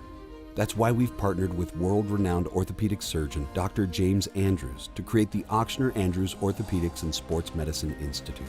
Whether you're a professional athlete or a weekend warrior, our team of specialists are dedicated to getting you back in the game.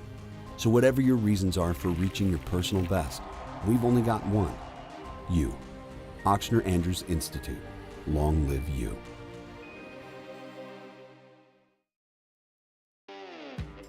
Got chores that need some extra muscle, but a large piece of equipment is overkill? That's what John Deere compact utility tractors were made for. Powerful enough for the work you need to do. Compact enough for how you need to do it. Find the equipment that's right for you at Sunshine Quality Solutions. Check out our current promotions and learn more about what it means to be powered by sunshine at sunequip.com.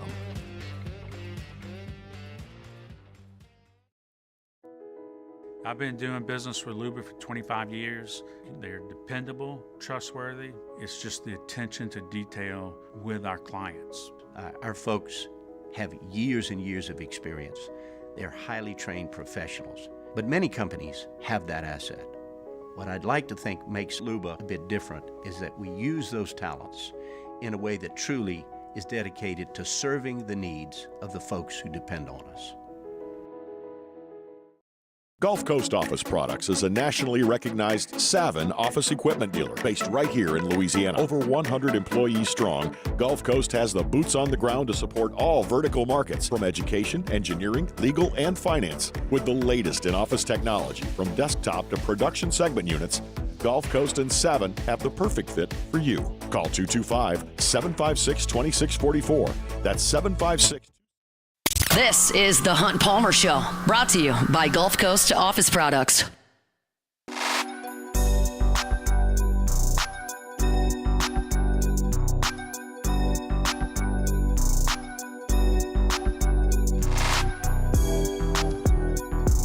Hope your work week's off to a good start. Thanks for hanging out with us here on 104.5 ESPN Baton Rouge. We're brought to you by Gulf Coast Office Products. Denton Day coming up in 12 minutes. We're going through sound from Mickey Loomis's press conference today down in New Orleans. It's a vital offseason for New Orleans in terms of picking a new head coach. You've got to hit with a bunch of draft picks. You've got to decide what you're going to do at the quarterback position, and you're starting a new era. And I think that it's just a vital year for New Orleans. I don't think that it's going to be very productive in terms of wins and losses come the fall, but I do think that there are changes that are going to be made that could be impactful for a decade if they do things the right way over the course of the next 6 months here. So talking about some of the sound that Mickey Loomis gave earlier today, and the first we're going to talk about is there impatience after not being a playoff team for the last 4 seasons down in New Orleans? I think I'm still pretty patient. I understand that, look, the results are the results, and you can't ignore the results. But you also have to look beyond the results sometimes and understand the reasons behind the symptoms. And some are in our control, some aren't. And so, look, we have to do the best job we can with the things that are in our control, and we have to understand the things that aren't. Look, I know you guys, nobody wants to hear this, but this injury thing was a big deal this year, a really big deal. Prevented us from winning games, prevented us from being competitive in games. And so we have to get a handle on that more than anything else. I just don't like that sound. I just don't like it. I don't hear any of that out of Detroit right now. Why? Because they've built depth and talent, and they've overcome it with great coaching. And I just don't care to hear about the injuries. We all know the offensive line got hurt. We all know your wide receivers got hurt. We all know your quarterback got hurt. Like, we got it. But the problem is, if Loomis thinks that the injuries are 85% and the ineptitude everywhere else is 15%, he needs to flip them. Because everybody in the NFL is dealing with injuries. The Saints had a terrible rash of them. But you cannot lean on that and keep doing the things you've been doing in an organization. You're not drafting well enough. Your salary cap situation is atrocious. Your talent level is not good enough. Like, that is, you would not, in my estimation, have had a Pro Bowler if everybody stayed healthy. Maybe Eric McCoy, maybe Marshawn Lattimore, maybe, I mean, that's Kamara. That's not an injury situation. That's a talent situation. And that's a big, big problem. And I'm hopeful that he's not leaning too hard on this injury crutch, because that doesn't work. Now let's talk about blind spots in the organization. Loomis was asked about that, which is kind of, in my estimation, a nice way to say, like, you realize you are doing some stuff that's not very good? I don't think I really want to get into the specifics of that. I'm just saying that in general, all of us, we have strengths and weaknesses. And so, you have to marry up and be able to compensate for those things. We talked about one right here. I'm maybe overly patient. So, we have to have some people in here that are more less patient, I guess. Proactive. Let me say proactive as opposed to less patient. I don't like that sound either. You're kind of admitting that you're not proactive enough to do this. Now, I will say that I like the term patience, because that's what it's going to take here for New Orleans. They've been impatient for good reason for a decade now at the back end of Breeze's career. Now it does take some patience. Now you are going to have to use your draft picks and wait for those guys to develop. You can't just go sign some free agents and restructure all the contracts and kick the can down the road some more and do gymnastics to get just $2 under the salary cap and see what works. No, you got to chill. You got to develop some young players. And that does take some patience. So that I do like. Don't tell me that you got to find somebody that's more proactive. You can be that. You can be proactive. Let's talk about draft picks. And that's something that Mickey Loomis was asked about.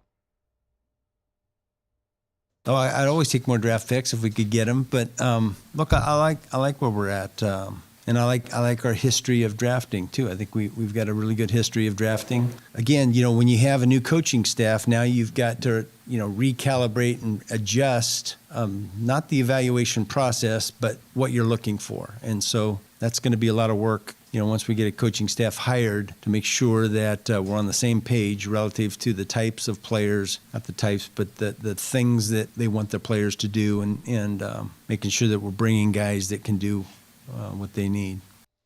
Beck, I'm going to ask that you play the first line of that soundbite once again so everyone can hear this. Oh, I'd always take more draft picks if we could get them, but... Well, would you, Mick? You would always take more draft picks? Let's just do a search here. They have traded up and traded away draft picks 26 times in the last decade. You know how many times they have traded back for those more draft picks that he says he'll always take? 0. Not once. Not ever. So what are we talking about here? You will always take more draft. In fact, you never take more draft picks. You never take more draft. You always give the draft picks away. And I'm not here to tell you that the draft has been awesome. It may be as awesome if you want to include Zach Bond, who's an All-Pro in Philly. Maybe awesome if you want to include Trey Hendrickson, who's an All-Pro in Cincinnati. Chauncey Gardner-Johnson, Caden Ellis, and a lot of those guys doing some good things elsewhere. But I'm looking at some pretty bad draft picks over the last 5 years. I just can't get over that I'll always take more draft picks. You never take more draft picks. So that part kind of rubbed me the wrong way, but maybe he's turned over a new leaf and they will take more draft picks this year. This is one of the most important drafts in the history of the franchise coming up. They've got a lot of picks. They've got a lot of early picks, and they're going to have to hit on some guys. And then you're going to have to develop them, and you can't have happen what happened with Zach Bond, where you draft him and can't get him in the right spot, and then he leaves, and he's an all-pro. And Mickey was actually asked about Zach Bond and how that worked out. Well, look, it's not something that you like, that's for sure. But I understand the circumstances behind it. Look, we tried to sign, Zach Bond, but he was looking for, opportunity to get more playing time. And under the last, system, that wasn't going to be as likely. So, look, I'm excited that we drafted those players and they've had success. They were identified as talented players, but obviously it's not great when they go and have success someplace else. That hasn't happened a lot in our tenure here, but it does happen. And no different than when we get somebody from another team and they have success. Sometimes it's circumstantial. But no, when you draft good players, you want to keep them. So the moral of all of this and what I've drawn from it is I'm going to go back to my buddy Shea Dixon's quote on recruiting. Watch what the recruits do, not what they say. I'm not all that interested in what Mickey Loomis says. I've just told you that I didn't love some of the sound from today, but I don't really care about press conferences. Y'all know that about me. It's weird that I'm in the media and I handle sound bites and write stories and I deal with sound bites, and that's part of the things that we do. But I care about wins and losses. I tell you all the time that I covered coaches who handle the media and give them all this access and say things quite literally in their open books. I've covered coaches that you don't know anything, and I don't really care. Just go win. And so I don't care if Mickey Loomis, talks a lot about injuries or says they're going to do this or that. All I really care about is if they show a willingness to go in a different direction. We'll see what happens with a new coach. We'll see how they handle this coming draft. We'll see what kind of free agent contracts they do or don't. We'll see what kind of restructures they do or don't. And we'll see if there has been a fundamental shift in the way the New Orleans Saints are doing business.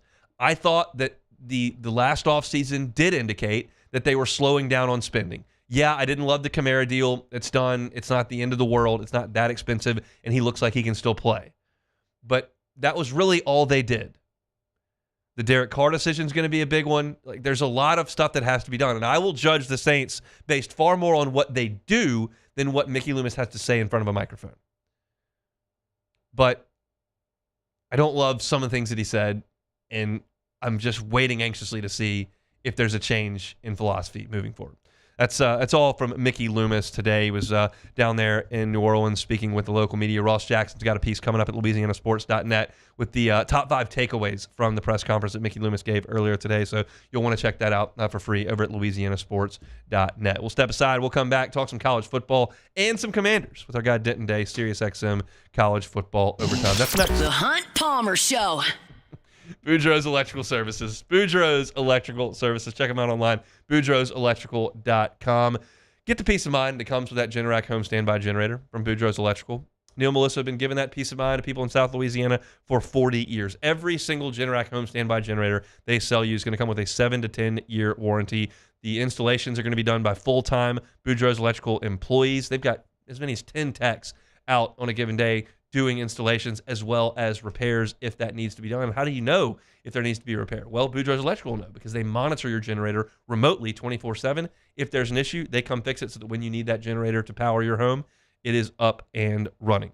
There's no VIP memberships, no extra fees. Everybody's just going to be treated like the valued customer that they are. That's the promise at Boudreaux's Electrical. Give them a call at 985-397-1562, 985-397-1562, or in Gonzales at 225-300-9389. It's Boudreaux's Electrical, BoudreauxElectrical.com.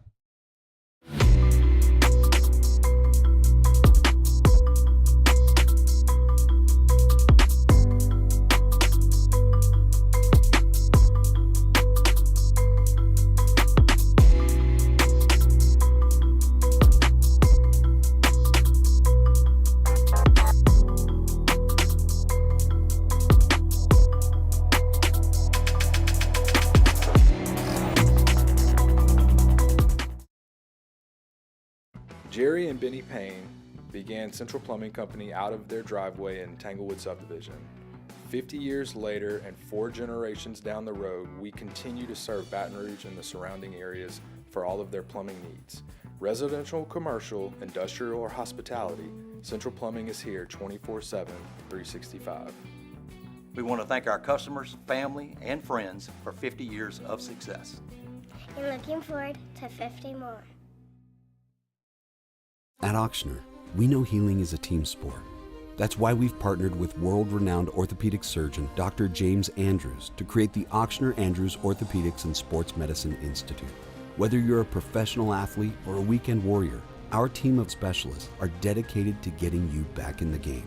So whatever your reasons are for reaching your personal best, we've only got one: you. Ochsner Andrews Institute. Long live you.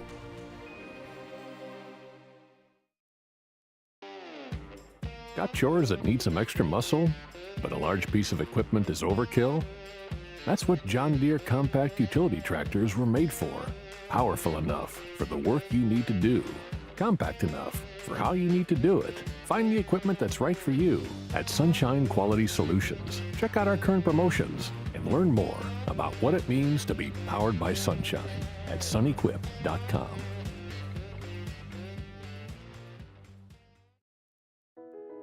I've been doing business with Loomis for 25 years. They're dependable, trustworthy. It's just the attention to detail with our clients. Our folks have years and years of experience. They're highly trained professionals. But many companies have that asset. What I'd like to think makes Luba a bit different is that we use those talents in a way that truly is dedicated to serving the needs of the folks who depend on us. Gulf Coast Office Products is a nationally recognized Savin office equipment dealer based right here in Louisiana. Over 100 employees strong, Gulf Coast has the boots on the ground to support all vertical markets, from education, engineering, legal, and finance. With the latest in office technology, from desktop to production segment units, Gulf Coast and Savin have the perfect fit for you. Call 225-756-2644. That's 7. You're listening to The Hunt Palmer Show, brought to you by Gulf Coast Office Products.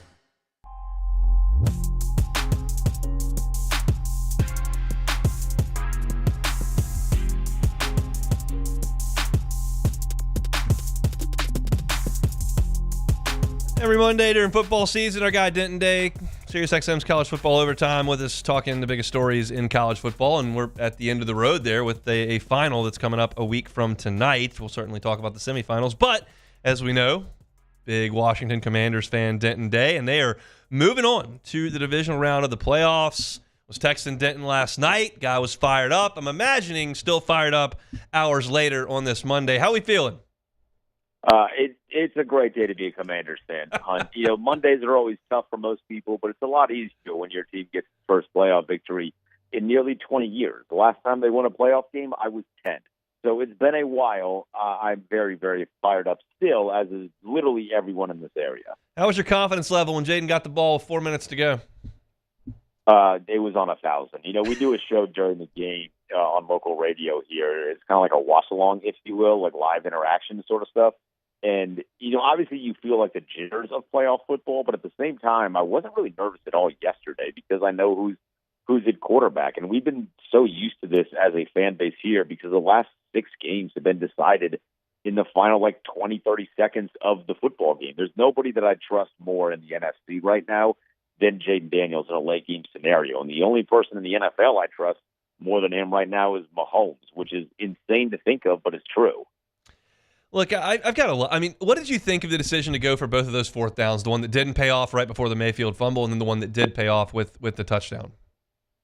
You know, they wanted to be aggressive, and I think generally speaking, Dan Quinn did say this after the game. They wanted to be aggressive, but they didn't want to go crazy. I think, you know, when you have a 4th and short, which most of those were, anything really closer than 4 with Jaden Daniels, I'm going to give you the green light because it's him versus the defense, and I'm going to take him in a lot of those. And if you just do the general analytics of it, they got 14 points off of it rather than, you know, a couple field goals, which would have been 6. So you can look back on certain ones, and there was one in the fourth quarter where I thought maybe he should have kicked it, but then you get that fumble, you score right back. So I don't really hate the decision. I would prefer him to not go, super trigger happy like Dan Lanning against Washington last year, Lane Kiffin, whenever he plays Nick Saban. I don't want him to go super insane against Detroit this upcoming weekend, but I didn't hate the decision making. How do you feel about their chances in the Motor City? As long as you got Jaden Daniels, I feel pretty all right. I know that line's pretty big at 8.5, but if you got Jaden, I feel pretty all right. And God bless the Detroit Lions. They're going to be tasked with stopping this offense. No one has really been able to do so this whole season, so good luck to them.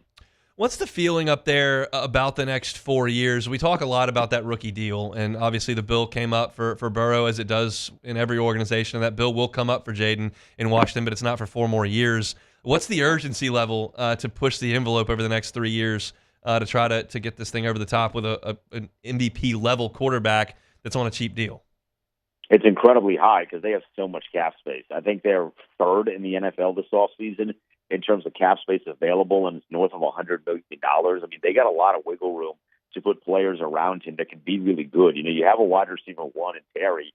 Wide receiver 2 last night was Diami, and he picked a great day to have the best day of his career. But it's also very clear that they need somebody else, whether that's T. Higgins or a disgruntled Tyreek Hill, whoever. I think the urgency is high because they realize, 1, just how good he is, but then 2, that Dan Quinn said this offseason this was a recalibration, not a rebuild. We scoffed at that. We laughed at it. How funny is that?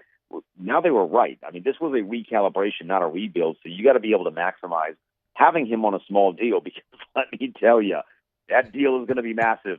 I mean, you're going to be looking at the very least, I would say, if Dak got 60 this year, and we're looking 4 years down the road, I would say conservatively, you're looking at potentially $70, $75 million per year on Jaden Daniels' contract. Whew. Good to be Jaden. Good to be a Commanders fan as well as they head to Detroit this weekend. We'll certainly be watching from down here in South Louisiana. Let's talk some football. Saw the semifinals back over the weekend. Let's talk about Ohio State. That's an impressive win by a talented team. Yeah, they looked really good, but I was also very impressed, Hunt, with the way that Texas played in the trenches. I would not say the same about their quarterback. I mean, I thought the wheel routes were impressive for Texas's offense. There wasn't a whole lot else that I thought was great. I mean, if that's the way that Quinn Ewers is going to go out, strip sack, fumble recovery to end his career at Texas, unfortunately, that does feel kind of fitting because they were on they scored there. That game was completely different. You put a lot more pressure on Ohio State, and it always felt like Texas was just a step or two behind Ohio State offensively. But I did think their defense played really well. This was a little bit more humanizing, I think, for Ohio State. They're still the best team in college football. They're still the pick, I would say, to win the national championship. But they definitely looked a lot more human this week against Texas. So I guess if you're in the business of moral victories, you have that going for you for the Longhorns. And then the other one, Penn State and Notre Dame, big brands, starving fan bases that are trying to get back to the top of the mountain for the first time since the late 80s. And it was a classic football game. I enjoyed the heck out of watching it. What did you make of the back and forth between those two teams? Yeah, that was a really good football game. Like, we had Texas-Arizona State, which was, potentially one of the all-time college football playoff matchups. That wasn't that, but that was just an enjoyable football game. I liked watching it. They felt very evenly matched. I didn't think that Riley Leonard was going to be the best quarterback in that football game, and he was. I mean, Drew Aller, we're 2 years now into his career thinking, when is the Drew Aller game going to come? I just don't think it's going to arrive. I don't know that there is that Drew Aller game that we've all been looking for, 250, 3 tutties, no interceptions, and doing it against a good defense. I just don't know that is in the cards for that guy at quarterback. I think Riley Leonard played really well. I don't know what he's going to do against Ohio State, but I thought he was a gamer. And if you got a gamer on your side, you at least open the door for the potential of something sensational. And Marcus Freeman, by all accounts, is just the greatest dude in the world. So I'm happy for him and the success that Notre Dame has had, even if I do think that they're going to get bludgeoned next week. We'll talk about that on next week's show. But I got 2 Notre Dame-centric questions. I was surprised to look at the box score and see that Riley Leonard had thrown for like 265 or whatever it was. It didn't feel like that watching the game. It just feels like you said he's a gamer and he's going to run for 4 yards when he needs 4 yards. And how do you assess his play? I know you said that you thought he played well, but it's not explosive. It's just kind of productive, I guess I would say. Yeah, it's not explosive. It's not sexy. It's not like some of the quarterback play that we've seen in years past where you're throwing the ball around the yard and it looks beautiful. Even some of the throws that he connected on, they're not the greatest looking throws in the world, but he just finds a way to get the ball to where it needs to go to. And then in the blink of an eye, as you mentioned, you look at the box score and you're like, wait a second. This guy has over 200 yards, and then he went, even higher than that, which is not something he'd done a ton. And you look at their receivers; they don't really have a lot of them. I just think he does a good job of getting the ball to the places it needs to go in the clutch. In the first quarter, and second quarter, and third quarter, maybe not as much. But I do feel like when he needs to, he is a reliable source to do that for Notre Dame. The local angle that's been playing a little bit since Friday is this an indictment on Brian Kelly? And I said my piece on it, but I want your thoughts on watching Marcus Freeman get Notre Dame to this point, winning 3 playoff games, playing for a national championship. Do you think that is there a Brian Story Kelly line to be had, or is not?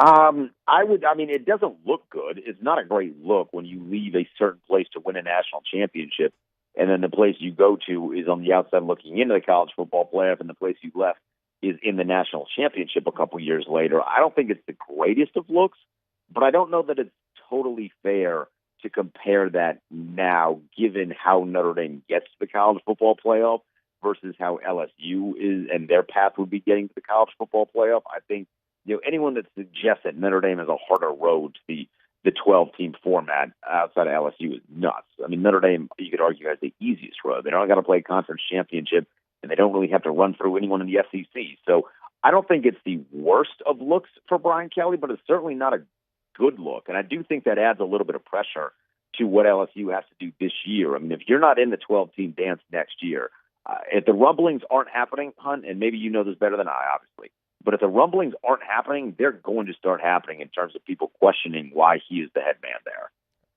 Yeah, there's a lot of pressure that's going to be on this team, and it's built partly because of the 3 years that haven't produced a playoff, but partly because they've gone and gotten a bunch of talent.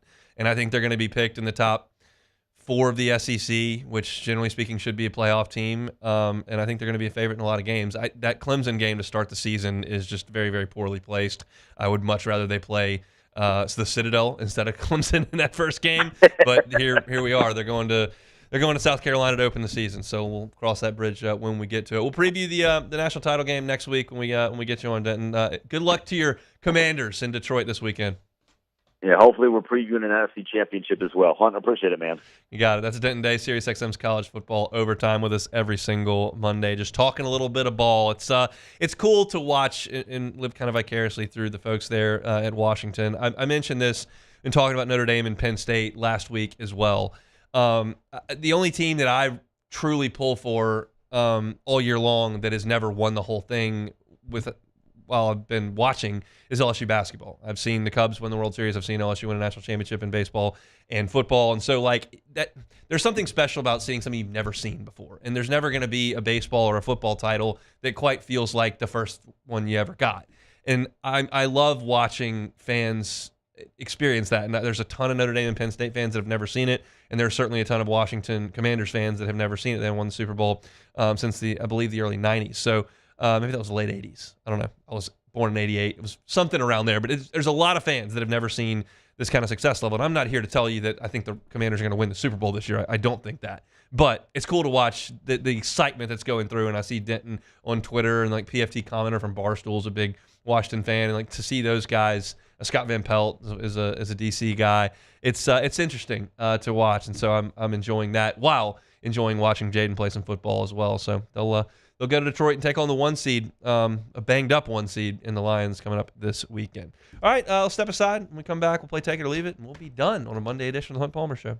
The Hunt Palmer Show. Genesis of Baton Rouge, genesisofbatonrouge.com. Genesis offers a luxury experience at a reasonable price. That's it to its core. Go by the dealership and experience the luxury vehicles. They are phenomenal. They've got all types, from the sedans all the way up to the SUVs.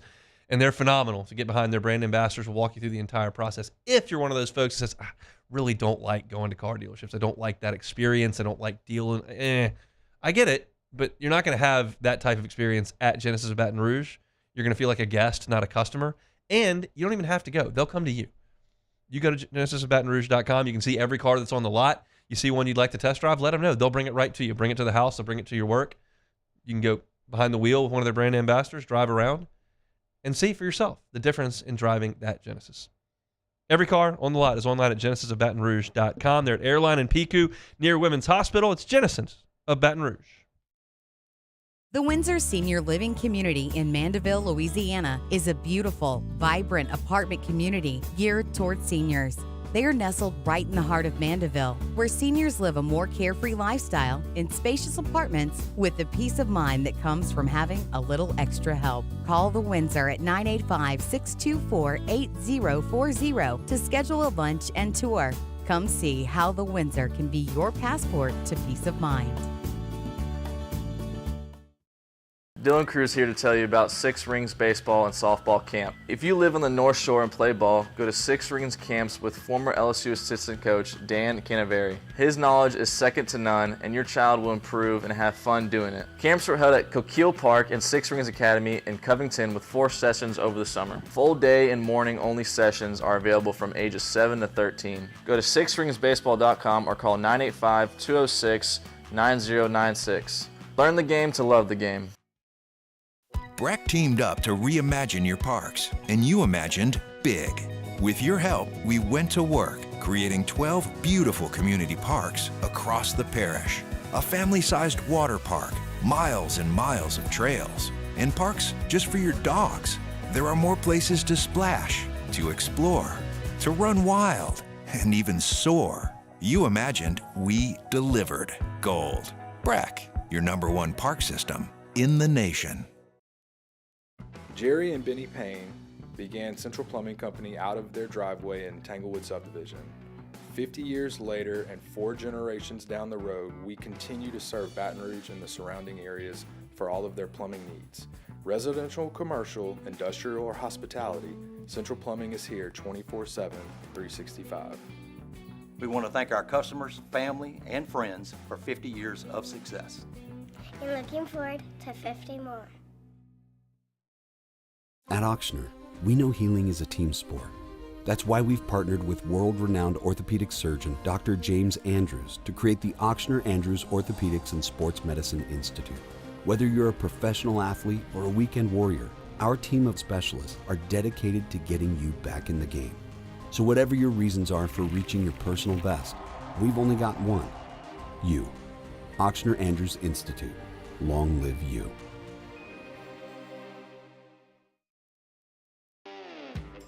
Got chores that need some extra muscle, but a large piece of equipment is overkill? That's what John Deere compact utility tractors were made for. Powerful enough for the work you need to do. Compact enough for how you need to do it. Find the equipment that's right for you at Sunshine Quality Solutions. Check out our current promotions and learn more about what it means to be powered by sunshine. This is the Hunt Palmer Show, brought to you by Gulf Coast Office Products.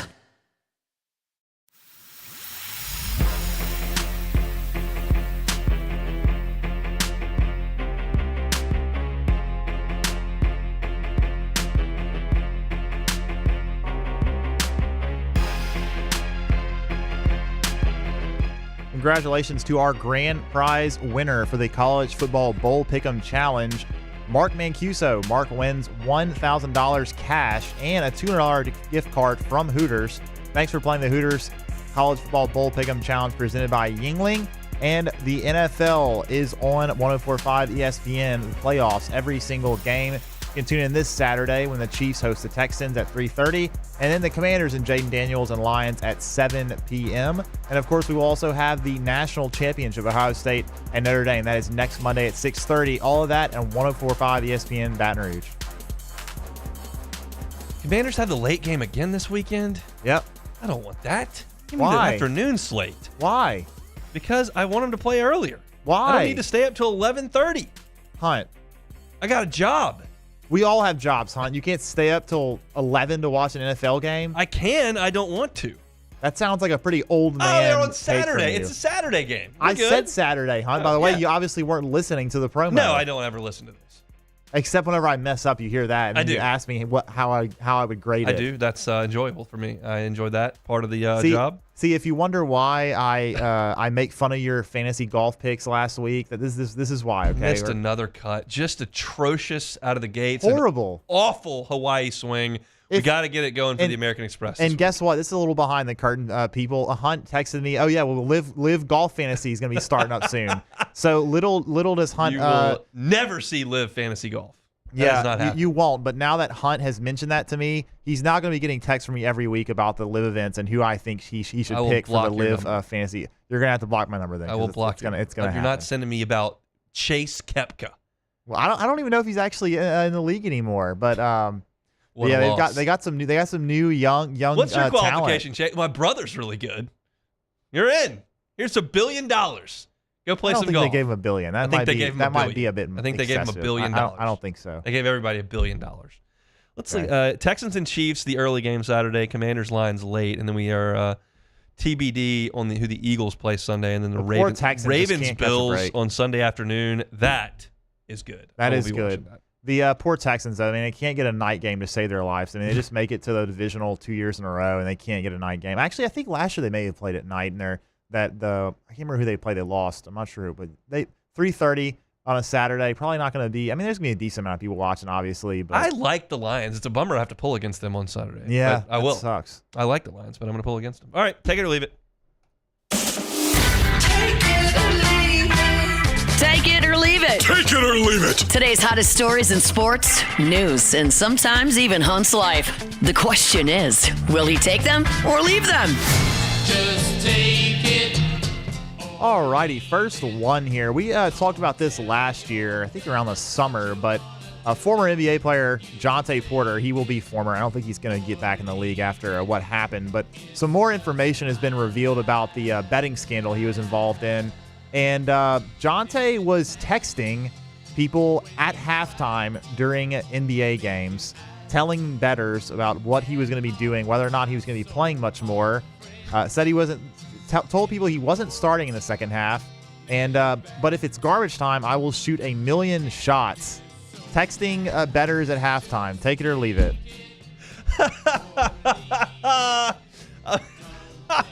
I'm gonna leave it alone. That's incredible. Like that is so stupid. I can't even deal with it. I can't even comment. That is so dumb. I can't comment. I don't understand. Like, there's always a lot of things that just really. It's like a bad movie. It is. It's like there's always things that happen that I just can't believe, and the level of unbelievable that this is just, it's off the charts. It's not, but this is not even as bad as the college baseball no, where it's the guy not. was It's still yelling not. at them That to take is- my bet that because is I worse. know. That is the worst. I don't know if you can get worse than that. That's so bad. Give me something else. All right, next one. Mike McCarthy, fired by the Dallas Cowboys, according to multiple sources. McCarthy to the Saints. Take it or leave it. I would take it. I'll take all it. my friends on the text chain today said it absolutely not. Terrible hire. Only won the one Super Bowl with Rodgers like 15 years ago. He went 12-3 3 straight years a couple years ago. I think he's a pretty good football coach. I'm not guaranteeing the Saints are going to win 2 Super Bowls with him, but like you could do worse than Mike McCarthy. You could certainly do worse. There's no question. He's a proven head coach that wins a lot of games. He does, and there are a lot of other guys that people are talking about that haven't been head coaches before, have never done it. So it's a little bit more of a safe hire, which of course the Saints, we've become accustomed to them making safe decisions. So you would think that Mike McCarthy would be a top candidate for the Saints. Last one here. D1 Baseball released its preseason top 25. Yes, I saw that. I think we all know who number 1 probably was, which is Hunt's arch nemesis, Texas A&M. Yes. And number 2 was Virginia. The Cavaliers apparently a pretty good outfit this year. And number 3, LSU. Number 3 in the preseason. Take it or leave it. I'll leave it. Leave it alone. I love the fact that LSU's got a ton of options at the top of the rotation. It's not defined. It's not there yet, and I need to see the ace. I need an ace, and I need to see it. So I think they've got real options. I think the top of the list right now is probably Anderson. I think Shores is in the mix, and certainly you feel pretty good about Hyenson as well. But I need to see it. So I'm going to back off that right now. I think LSU's got a really good team. I think they got a real chance to go to Omaha, and once you get there, you figure it out. But I have more confidence in A&M's roster than LSU's right now by a little bit. And we'll see. The SEC is going to be loaded, and we'll have to figure it out. But I'm very much excited to start moving in that direction. We got the first pitch banquet coming up on Thursday. I'll be a small part of that, and we'll start practicing here next week. And I'm going to go out and watch some practice and write about it this year, because I don't think a lot of people want to read a lot of game previews and recaps of LSU's SEC basketball at the moment. So we're going to get some baseball content on the website here in the coming weeks. Looking forward to all right, of well, that. hey, but we got actually one more here. Just real quick. Apparently, the Cubs actually might be a real good candidate for Sasaki. Apparently, the Padres and Cubs actually might be a better candidate over the Dodgers. Everybody thought the Dodgers were going to be the shoo-in, but Cubs getting Sasaki, obviously, you were going to take that. I'll take it. The Cubs have become a really popular landing spot for Japanese players. Yu Darvish loves his time there. Seiya likes it there a lot. So they built a nice little pipeline there. Soda had a great year, yeah. So I'm all for that. Give me good players. I need more good players. I need baseball. That's what I need. We need it. Need baseball. It's a little cold outside. There's not a lot of winning going on in South Louisiana right now. Nope. I need some winning. I would like some baseball winning, and we'll get to that here in fairly short order. That's going to do it for a Monday show presented by Gulf Coast Office Products. All your printing, scanning, copying needs. Check them out at Gulf Coast Office Products, gcopnet.com. Missed any of the show today? Check it out on demand, wherever you find your sound. Of course, on YouTube, you search Hunt Palmer Show. Like, subscribe, rate, review. All that helps us each and every day. Y'all have a great Monday. Watch some football. We're back same time, same place tomorrow. Matt's about to drive you home on AFR. It's been the Hunt Palmer Show. The Hunt Palmer Show. There it is, the extra mile, on the border of expected and extraordinary.